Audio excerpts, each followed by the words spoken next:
Ticket काढ यार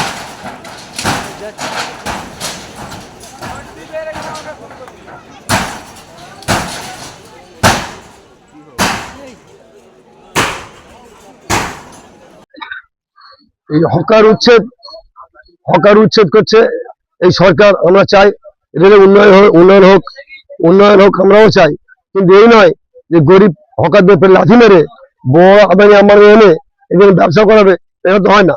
আমরা হকারি করে খাই, হকারি করে আমরা জীবিকা অর্জন করি। আমাদের হকারি করে আমাদের ছেলেমেয়ে লেখাপড়া, আমাদের বয়স্ক বাবা মার হচ্ছে তাদেরকে খাওয়ানো, ছেলেমেয়ে লেখাপড়া ওষুধ খাওয়ানো। আমরা এইভাবে চলবে কি করে? আমরা যদি দোকানে উঠে যায় আমরা খাবো কি করে? সরকার এদিকে খেয়াল না রেখে আমাদেরকে গরিবদের পেটে লাথি মেরে আর আমরা বড়দের আদানি আম্বানিকে এনে এখানে ব্যবসা করাচ্ছে। আমাদের এই সরকার চায়নি। আমরা চেয়েছিলাম হয়তো এর আগে 15 যে সরকার ছিল সেই সরকার তৃণমূল সরকার, আমাদের হয়তো কোনো পরিবর্তন হবে, কিন্তু আমরা এই পরিবর্তন চাইনি যে গরিবের পেটে লাথি মেরে বড় আদানি আম্বানি ব্যবসা হবে, এইটাও চাই না। আমাদের বড় উদ্দেশ্য হলো আমাদের পুনর্বাসন চাই। পুনর্বাসন ছাড়া আমাদের উচ্ছেদ নেওয়া হয়, পুনর্বাসনে যাতে হয় সেটা আমি আমাদের সুরেন্দ্রদেরকে বলতে চাচ্ছি।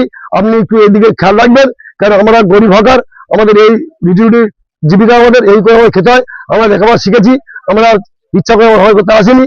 আমরা চেয়েছি অন্য কাজ কামে ঢুকবো, কলকারখানা হয়তো থাকবে, শিক্ষা চাকরি হবে, আমাদের সে সরকার সেটা আমাদের দেয়নি। সরকারের তো দায়িত্ব একটা আছে, যারা বিএ পাস এ পাস যারা এমএ বিএড করেছে তাদেরও তো একটা কলকারখানা বা চাকরি হওয়ার দরকার, কিন্তু সেই সরকার সে কাজ না দিতে পারে সে নিরুপায় হকারি করতে আসে, সে গরিবের পেটে লাথি মেরে তাদেরকে উড়ি খেয়ে নিয়ে এই উন্নয়ন আমরা চাইনি। এই সরকারকে আমরা ধিক্কার জানাই। আমরা চাইবো এই গরিবের পুনর্বাসন যতক্ষণ আছে ততক্ষণ উচ্ছেদটাকে বন্ধ রাখতে। আমার উল্লাস হোক।